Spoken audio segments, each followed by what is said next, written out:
Holy hell, UFC Fight Island 5 was it was certainly something. I think there's a lot of ways you can describe it, whether it be amazing, insane, crazy, spectacular, all the above, because I swear, I feel like it was weird to not see a really good knockout that card. Blake, what do you think about this one, man?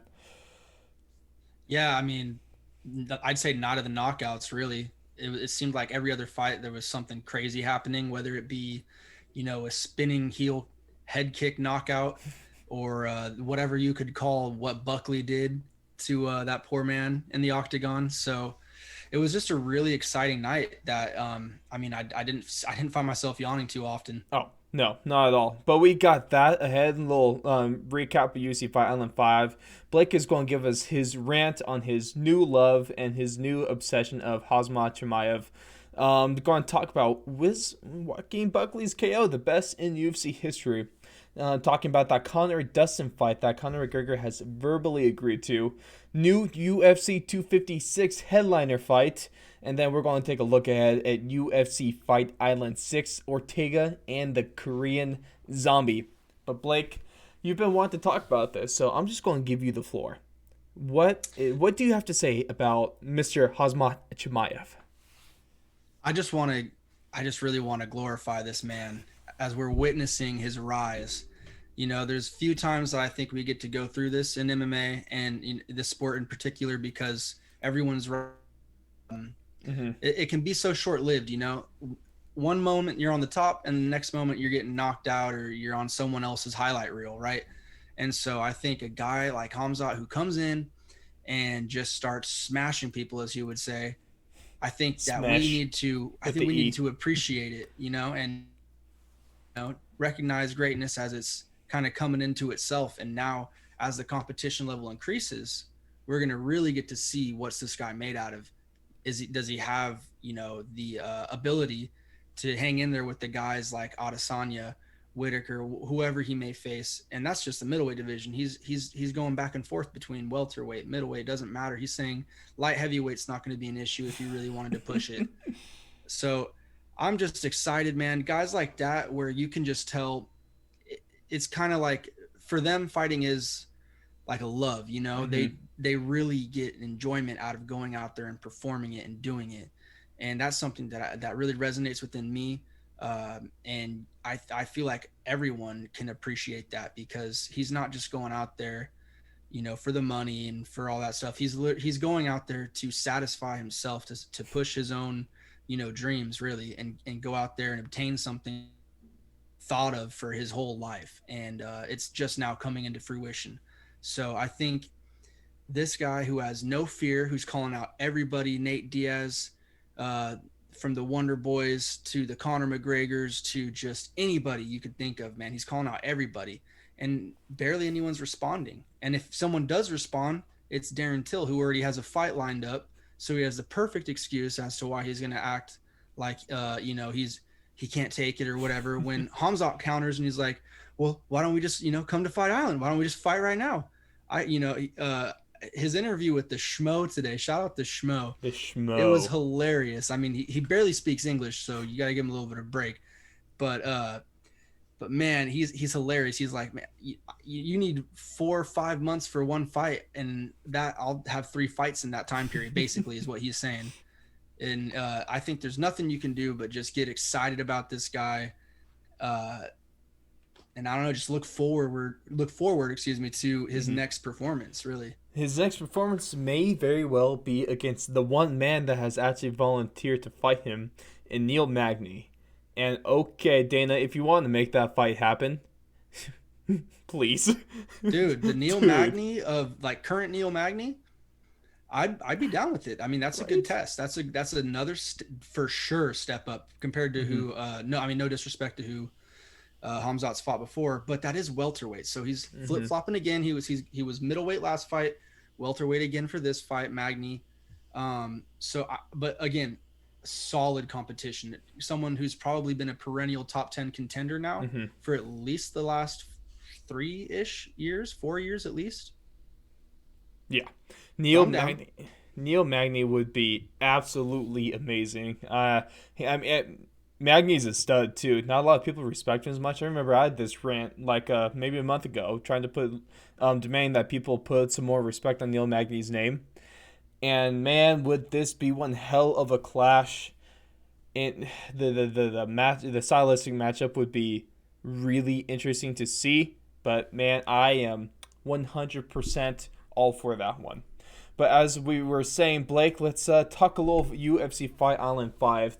I want to get your biggest takeaways on the main event as Corey Sandhagen was able to take down Marlon Moraes in the second round via that spinning leg kick. Kind of had like took his calf and hit the top of Marlon's head, and It was more like, I'd say, the point of his heel like got his I think temple. the heel got, it looked almost like a glancing blow, but shoot, I can't imagine if he actually landed Oh, it it got flush. him. Then if he landed flush, that'd It be got him. rough. No, Corey Sandhagen, phenomenal way to bounce back from his really weird loss to Aljo.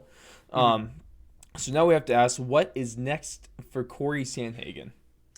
So this fight, I think, is the perfect example of why MMA math just doesn't work. You mean you got Aljamain Sterling, who kind of starts this, I guess, we could say fight triangle instead of love triangle, not trying to be sus. But so we got Aljamain that fought Moraes, right? And gets knocked out viciously, right? Mm-hmm. With that knee that he kind of just leaned into as he was going for a takedown, I believe. Yeah. And what's crazy is I think that must have been back in 2017, 2018. But I mean, since then, obviously, Aljo's been on a tear. So fast forward a little bit, now we got Marlon fighting Corey, or I'm sorry, let's rewind a little bit. We got Corey that fights Aljo next, right? Mm-hmm. Earlier this year, and that was one of the weirdest fights I've ever seen. What I really expected was for Corey to come out and show us he's legit. He's a guy that's going to be kind of like that new Dom Cruz, Cody Garbrandt, and TJ Dillashaw trio. Leading the top of the division with him, Jan, and Aljo. And he just came out a little flat. I think maybe he just didn't expect Aljo to come out there like a freaking gorilla and just like that guy just was like a wet towel all over and just draped all over him, man. Like, Yeah. got him out of there quick, and so we didn't even really get to see too much of him. So that was strange. Now fast forward to the current times, we get Marlon versus Sandhagen, and I really didn't know what to expect too much. I mean, you heard me. I said I was favoring Sandhagen Mm-hmm. just because I thought it was going to be mainly striking. We didn't have a factor going into this fight where Aljo just came out and just, I think kind of took him to school a little bit. No disrespect, but just, kind of showed him a hole in his game where he needed to. Work on a little Uh, bit. Yeah.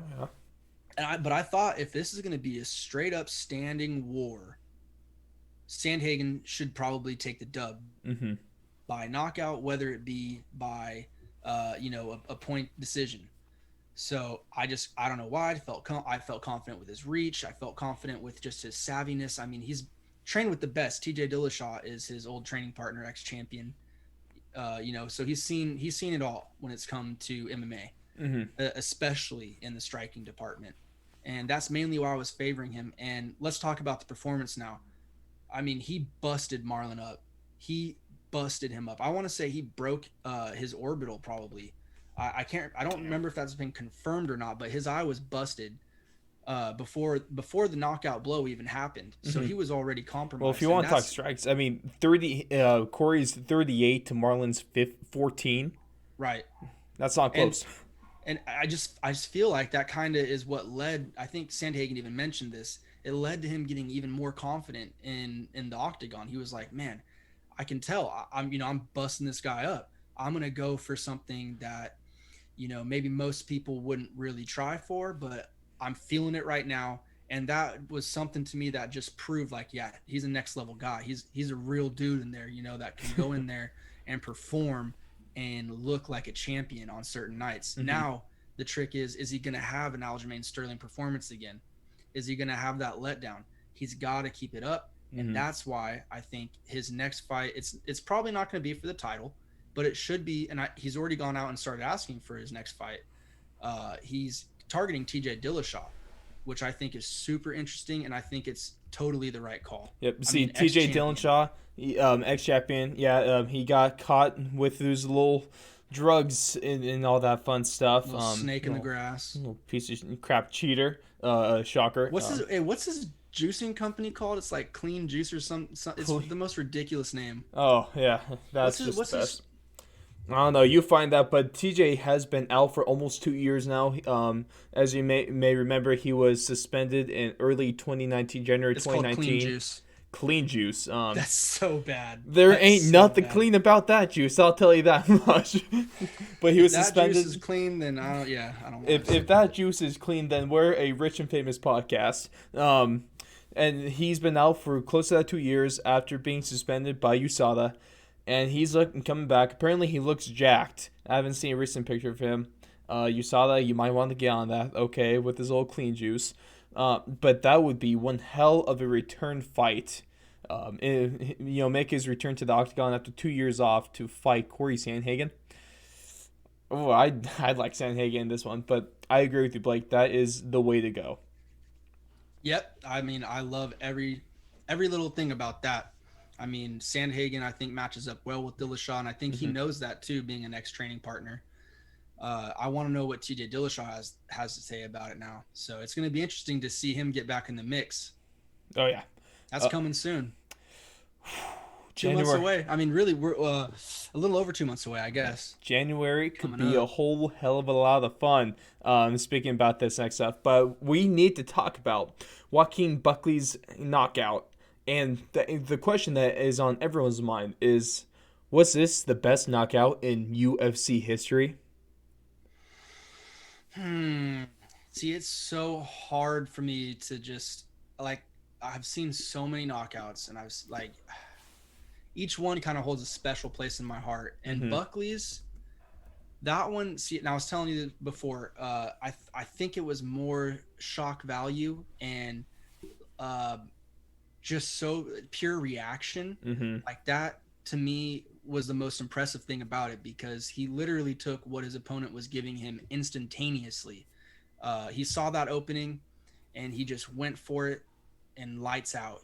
That I think is the most impressive thing about it.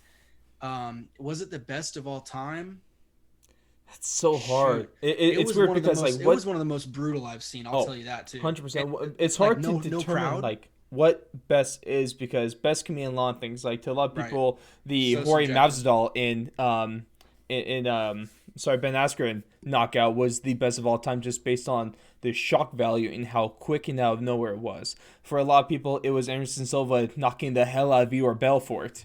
For a lot of people, it was also Chuck Liddell knocking out Randy Couture. Maybe even I'd say a way more majority of the people, especially with Conor fans, Conor McGregor versus Jose Aldo. Those are all huge ones. In Mm. terms, it's hard to weigh because it has to be a cool looking knockout, but also you have to factor in the importance and kind of the whole The picture stage. of it, the stage. So was this the best knockout in UFC history? No, it was not. It's definitely up there. Was It's it the most impressive though? I think so. You think it Because was the most the whole impressive? setup, it was the weirdest looking thing. He went for a kick. It was so The kick, unorthodox. the his kick was caught. Then just out of nowhere, apparently he's been practicing this, so it's obvious. But out of nowhere, he hits a one-legged spinning back uppercut back kick, in which Jumping though, a jumping jump. one-legged front, Okay, jumping on one leg with that leg he jumped off of knocks him out in on the chin. so we got a jumping, spinning, uh, back kick, uppercut back kick. It was just stupid. It was one Something you hundred would percent see stupid. on Street Fighter or like what's that other like Tekken or something, man. And one Like of the that's a craziest part finisher about move. this knockout was so brutal because you look in Impa Kansane, he was just standing there for like a second until he Yeah, started to fall over. Like the UFC posted a yeah, video of the in slow motion. You could see his eyes roll into the back of his head and then just dude. oh Hit the damn. reset button. Timber, man. That's what we say. That's what the lumberjacks. So I don't know. It's hard because I don't think this was the best knockout of all time. Most impressive, I would say so. Also, it doesn't help that it was just kind of a prelim fight Prelim, too yeah. on a fight night, essentially. So that didn't help the stage. The stage, we can't deny, the stage is one of the biggest parts when it comes to Now, a if really that cool happened in a knockout. main event Oh, title fight, something crazy, yes, dude, that yes, probably is yes, 100%. that probably is going to be really close to a lot of people. Oh But yeah. since it was, just kind of out of nowhere, Mm-hmm. it has that shock value, and everyone's going to want to talk about it. But it's going to be up to him now to make sure that people don't forget about it. But nonetheless, oh well, now he's fighting UFC 255, so he's going to be back on our That's what televisions. happens when you have performances like that. Dana lines you up. I mean, he's a businessman. Hey, Dana wants some money. He's He wants he you to get sees some money. money signs. But if Dana He's like, was a real one, if Dana smells was like a real cash. one, he would have given them a 100K bonus for that knockout. 200. You should have given him all the bonuses. Just give it all four performance bonuses go to Yeah, Buckley. but still give the other fighters some undisclosed Oh bonuses that performed well. yes, yeah, I would love that a I lot. hope he gave Buckley some freaking cash for that. He And the UFC does do that. Let's make that clear. Even Sugar Sean says like every fight, depending on how well I do or like what the lead up was, whatever the case may be, I do get some undisclosed earnings. you just So walk into the locker room, shake hands, drop a fat wad of cash, in their bag, don't have to, it's a bonus. It's literally just a bonus. You know what I mean? So it gets exactly. taxed a little bit heavier, but Hmm. depending where you're at. But Hey, that's why it helps to be in Las Vegas. Gotta love the Nevada state taxes right, I because know. there are I need no to move income there. taxes. Hey, shout out to all the Raiders players now too, making a lot more money moving out of California. That's for damn sure. Ooh, they're like, yes, sir. Right. Last point I want to make Keep me about this here. card though was the guy you were talking about, and the guy that has kind of been taking the heavyweight division by storm. He's now 3-0 in the UFC, making his debut only at UFC 252. Chris Dawkins is going to be a problem in the UFC heavyweight division because he's one of those guys that does not look like he should be an athlete. But then you see him in the octagon, and he has some of the quickest, most powerful hands I've seen. It's It's like it's I don't even know, like a okay. Here we go. It's a almost like cinder a block. welterweight, It's like a lightweight. It's a cinder block That's the that's being speed. shot out of a cannon. That's exactly what he's throwing in those fists. He reminds me of a fat white Jared Cannonier in the middleweight division. Yeah, it's so weird.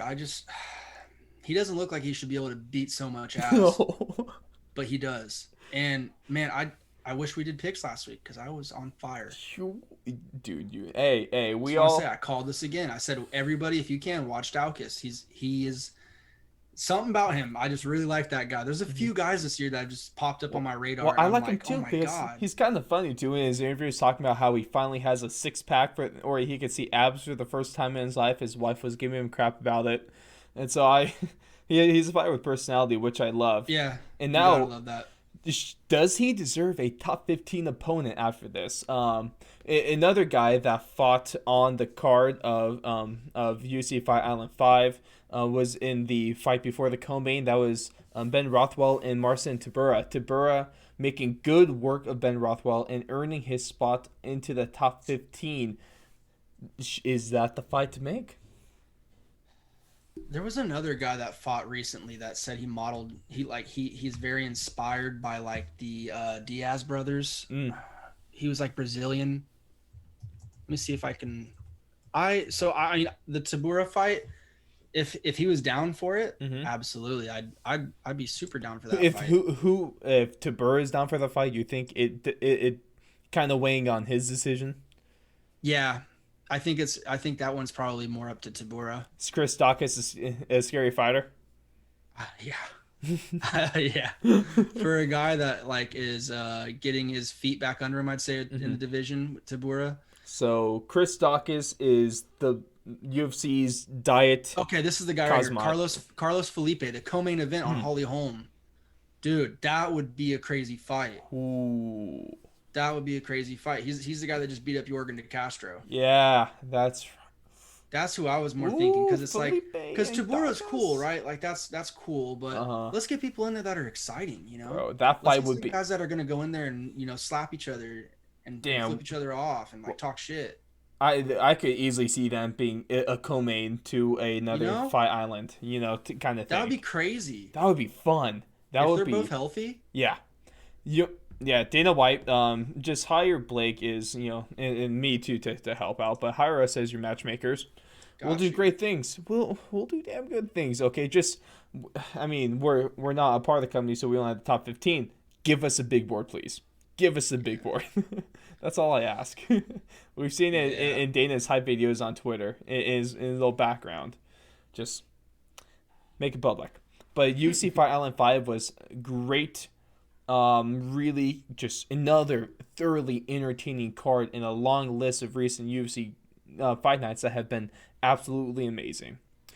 And now some more news that broke earlier today at the day recording.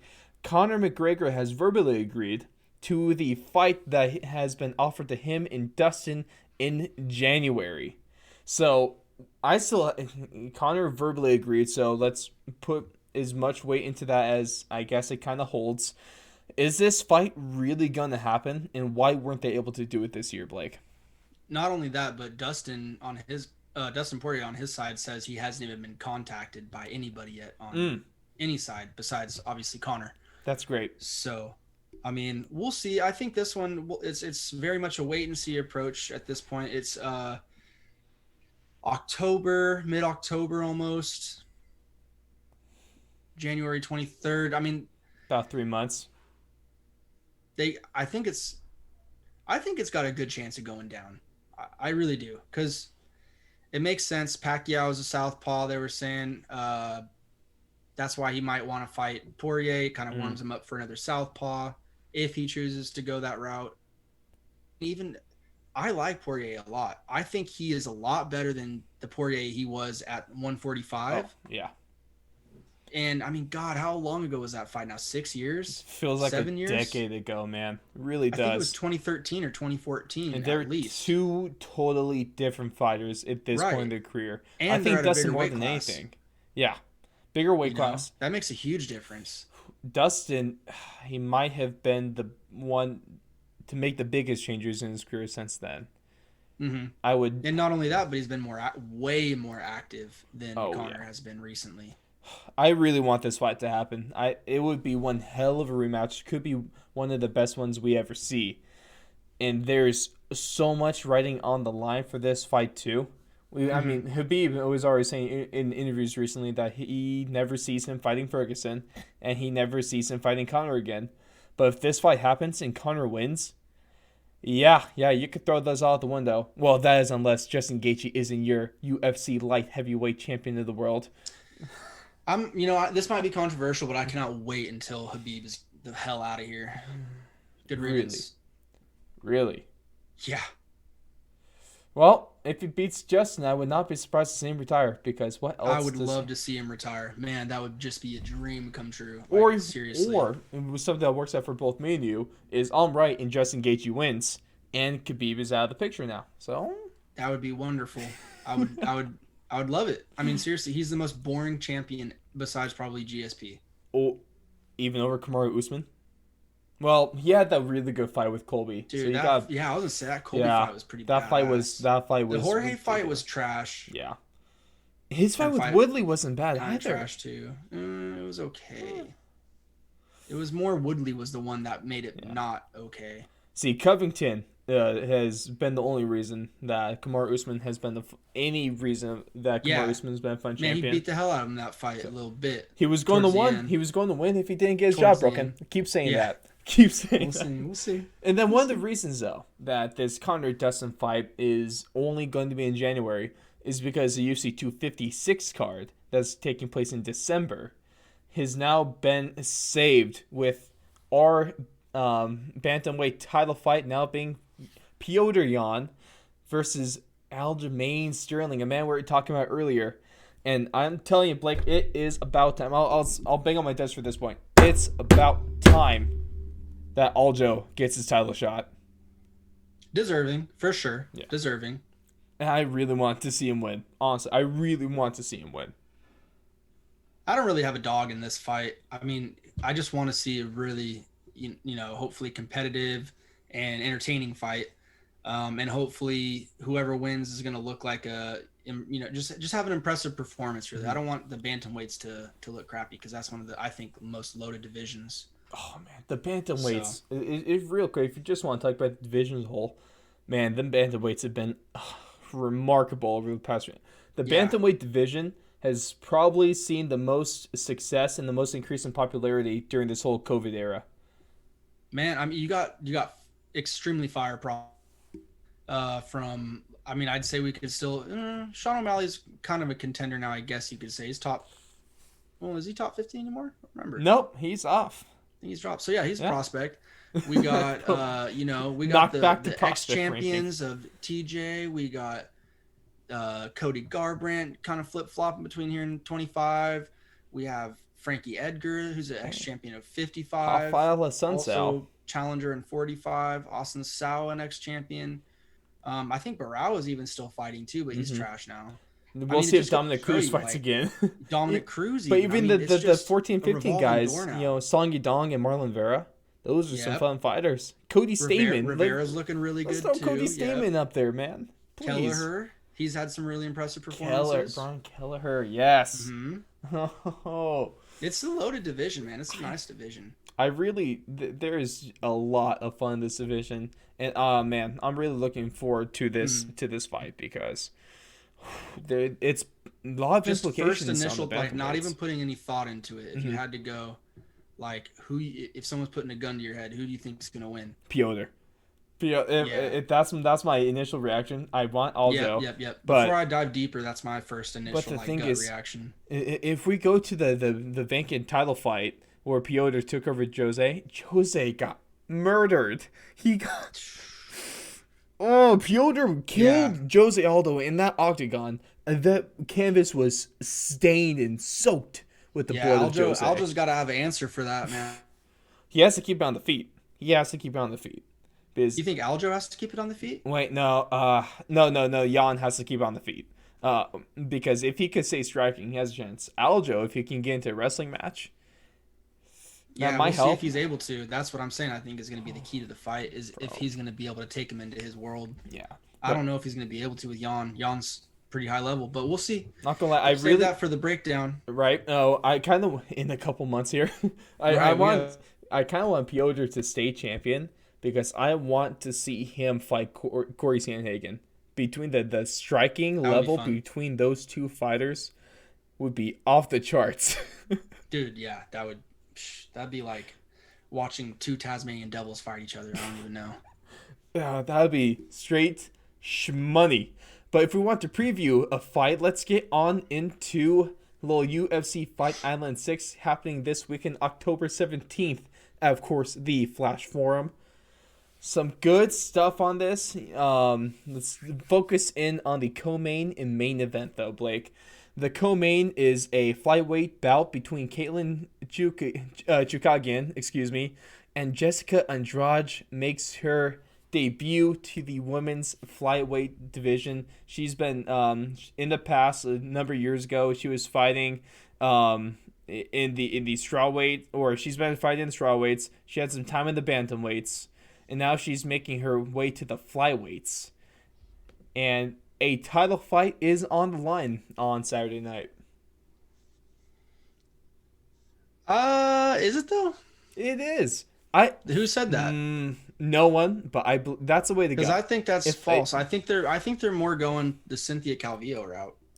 That's why they're having her and Lauren Murphy throw down. Shukagian already got her chance. She got No, her ass beat. I'm thinking for in terms of if Andrade could have a solid Dude, performance. you really think Andrade has a single chance against Shukagian? Let's be honest. A part of me says think, yes. I'm gonna be honest. I think Chukagian's gonna go out there and beat the absolute dog shit out of her. Really? Dude, do you see their heights? Yeah. Look at their freaking heights. I see the heights. That's crazy to me. Yeah. There's just no chance. She's not even gonna touch her. To be honest, 7 inches on her, 6-inch reach advantage, and not even who knows what her leg reach advantage is gonna be. And that's mainly what she's gonna be hitting her with. She's a kickboxer. Andrade is gonna have to hope that she can get her to the ground, and is that gonna translate to the flyweight? I think a part of it. Chukagian's fought at 35, right? Yeah. I Yeah, think a part of it is I good girl. just kind of want to see someone that's not Chukagian at the number one spot. I mean, they're talking Jennifer Maia against Shevchenko. There's no way Chukagian fights Shevchenko again, really, because we remember she got murdered. She got put to sleep, hardcore, hardcore by Not Valentina. as bad as Jessica Evil Eye No, oh, though. well, Oh my when god. you're laying flat, out cold on the canvas for a solid 2 minutes there after the fight. Dude, that was one of the most brutal knockouts I've Hope she seen. got paid well for that, man. That uh, took some a year or two of well being off her life. Jeez, instant CTE just from one Wow. kick. that was that was bad. Anyway, Anyway, that's basically my preview for that fight. Is I think Chukagian is just gonna have way too much length on her, hmm and if she can keep it standing, which I think she should be able to, I don't think Andrade is going to be able to have that strength advantage like she's used to having at the 115-pound limit. Um, I think it's going to be a rough night at the office for Andrade. She's going to have to find an answer to a way to get inside, if anything. And even if she gets inside, she's gonna be like throwing up like that. You know what I mean? Like the heck, she'll be doing jumping jacks just to try to punch Chukagian in the face. You know, she's gonna have to like target the body or something. I I, guess. I don't know. I really want to see because Andrade is a really high level fighter. So I want to see what her game plan looks like for this fight, trying to take on a kickboxer with this much reach. She's a smart fighter, and I just want to see how this works from a stylistic matchup. Mm-hmm. That's I'm looking for the not necessarily the fight, but the chess match that's going to take place in there. That's what I want to see. But Fair enough. move on to the main event, though. I don't want to see a damn chess match. I want to see these guys absolutely throw down and try to murder each other. Our And feather- this is 5 round, right? this is a 5 rounder main Okay, event just making of sure. the evening. Featherweight, a fight we've been waiting for a couple years now. It feels like Brian Ortega making his return to better the part. octagon, since for his first time since 2018 when he last got demolished by Max Holloway in for his first loss of his UFC career. And That's crazy that it's been that long since that fight already, and that's his last fight. You yeah, know, and then Chan Sung Jung, the Korean Zombie, the best nickname in all of mm-hmm. sports. He's making his first appearance in 2020. His last appearance was December of 2019 when he starched Frankie Edgar in their fight night in Korea. And The fight before that was the devastating loss to Yair, though, right? yeah, yeah. Yeah, When they both decided just to throw it down in the last 10 seconds, God. and And Yair, he was winning the whole fight before that well, too. Yair hit him with a upwards elbow. I do Yeah, believe. like an elbow from behind the back. It's Him like bending down elbow, yeah, he was like bent uppercut elbow something almost. ridiculous, but honestly, that hardly weighs on the whole reality of the Korean Zombie's career. Yeah, Dude, but just real quick, imagine having your nickname be so good that and the UFC itself refers to him as the Korean Zombie, not even Chan Sung Jung. That's that's pretty phenomenal, honestly. that's yeah. Imagine being that much of a I have badass. nothing to add to that It's because that's just what it is. it's just a badass statement, but ever since little Brian Ortega punched the little K-pop dude in the Korean Zombie's corner, this fight has been brewing, and it's I a don't even think he's in his corner though. Is the funny thing. or I think they're just no, they're just homies. friends. They're just Yeah. friends. So in his old friend group, Or maybe backstage, they might have some type of business relationship. I think that might be what it is friends because and or business partner K-pop dude, uh, like management related, or got something like slapped. that. Got slapped by Brian Ortega. He And got so now, punked. now they're going to fight, and we've been waiting for this fight for quite a while. It felt like it was pushed back a little bit, and now we finally get it, Blake. And what are you expecting this Saturday? If Brian's smart, I don't think he's gonna want to stand with Korean Zombie the whole time. I think Mm-hmm. he might want to try his luck out on the ground, and I know it's easier said than done. Well, you go on the ground, then you put in a twister. But then again, I mean, look at what happened in Brian's last fight. If I highly doubt that he was just sitting on his ass the last 2 years. I'm Mm-hmm. sure that he had a lot of things that he wanted to work on. Yeah. So I do think that there is going to be a good portion of this bout standing up, and that's going to be probably the main key to this fight is how those exchanges go, because I think we're use striking to set up his ground game. It's not like he's just going to go out there and pull guard and Korean Zombie is going to oblige and just stick his neck in there and say, here you go. It's going to be a little more difficult than that, obviously. So it's going to be interesting to see how is he going to keep up with the Korean Zombie's precision. I mean, let's talk about some striking, man. These guys, especially Korean Zombie in his last few fights, man, precision and power and just patience and execution. A little bit of unluckiness on the Korean Zombie's side, but I mean, hey, that's the fight game, Hey, that's what happens when you guys shake hands and just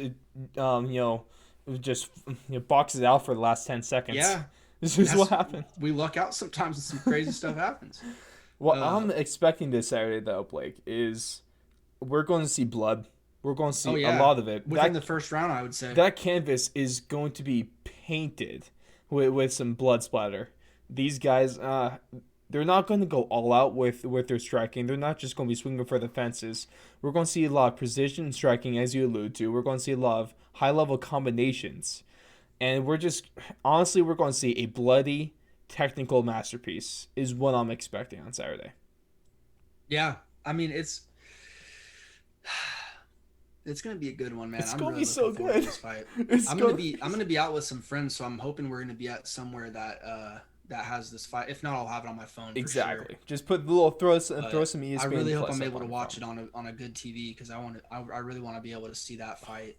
That fight's going to be insane. I purposely am not doing anything Saturday night. Even if I was doing something Saturday, no matter what, I'll be watching this. It's a 5 p.m. Start time for the Mountain. Mountain. I was gonna say it's 4 p.m. for the Pacific Coast. Hey, but no one cares about Pacific Coast. It's all about Mountain Gang. No, absolutely nobody cares. I can guarantee you that no one cares about Idaho. Yeah, no, we're probably one of the most irrelevant time zones, but that's even though I did my state project on Idaho in I want to say 3rd, 4th, or 5th. Hey, represent it is Dustin, Blake. Come to Idaho, bro. Bro, everyone has the worst jokes for Idaho too. Like, oh, Idaho. Like, what are you talking about, dog? Slap yourself. What are you even talking about? Idaho? This is all you can come up with? Hey, get out of here. Hey, man, I know you like some potatoes. Let's come on up here. I love potatoes. But see, I love them. See, but this is gonna be a fight that's not gonna go too late into the evening. Probably gonna be around like 7, maybe 8 o'clock my time. So I'll be nice and awake. I can get a nice bedtime on Saturday. Still, give me a nice appetizer for a UFC 254 card, and then we're gonna have a nice chaser from the UFC 254 card with the retirement fight, hopefully, of Anderson Silva. No, I thought that was confirmed that it is his retirement fight. Yeah, but isn't that his last fight on the contract? It is, but also it's MMA. Yeah, that's probably it. It's MMA, so you never know. I don't think so. Yeah. I'm sure it is, but I just if it's come from Dana, I don't remember what Dana said on this, but well, Dana is also the one that made Chuck Liddell a office guy, and then we all know the story with Chuck Liddell. But man, all I can say is UFC Fight. He didn't fight in his in his organization. Yeah, he left. Not even Dana could help that. That wasn't Dana's call. He definitely didn't want him to fight, man. So that's what I'm saying. I think this is Silva's last fight, especially depending on his performance. Now, if he went out there and did a Corey Sandhagen spinning, heel kick knockout, he's probably gonna fight again. Oh man, he doesn't do the spinning heel kick. It's all just going to hit. He's going to hit you right hell with that little front kick. The front kick, yeah, dude, that'd be badass. TRT Vitor his ass. Man, that would be badass. And that'd be one hell of a finish. But speaking of heel kicks, Hall might pull that out, man. Remember his? Yeah. Wasn't that in Tough? Yeah, it was. Hey, that was that kick was pretty tough. That was badass. Yeah, we got just a plenty of stuff going on. But UFC Fight Island 6 is going to knock your socks off with this amazingness. Got some early cards too. It sucks. Like 12 o'clock my time is when the UFC 254 main card starts. So I'm be up early watching some fights. So it's just going to be crap. I didn't even notice that 11 a.m. start time. Yeah. What the hell's going on? Hey, brunch and fighting, Blake. What could be better? But ladies and gentlemen. Early prelims at 7:15 a.m. brother. Are you gonna be up for that? Man, there's It doesn't no. suck to be a UFC fight fan, but at the same time, it's always just absolutely phenomenal to be a fan of UFC right now. But that's going to wrap it for us today, folks. Hope you enjoyed talking. Let us know what you think. Was this the best KO that in UFC history, or at least the one you've ever seen? Let us know, whether it be on Twitter, in the YouTube comments, or also put that in a 5-star review over on Apple Podcasts. But you can check us out at www.thefourthandlong.com. Check us out on Twitter at Fourth Long Radio. Check us out on Instagram at Fourth and Long Radio. We are on Spotify, Apple Podcasts, YouTube, Anchor, anywhere else you get your podcast from. We are there. It's pretty much guaranteed. And, just we were talking about this just today as of recording. The NFL Week 5 breakdown is up, and it is great. And we were talking about, Blake, weather, maybe not for you in California, but here in most places where it's normal and we actually get seasons, it's getting a little colder this time of year. Might have to throw away or at least put the t-shirts back in the closet, break out the long sleeves and hoodies. And all I'm saying is, keep a lookout, Blake. Keep a lookout on the little apparel. It's almost officially hoodie season. Yeah, you like that? But No, that took too long. hey, you almost took too long? This outro. Ladies and gentlemen, we'll catch you in the next show. Have a great one. Later.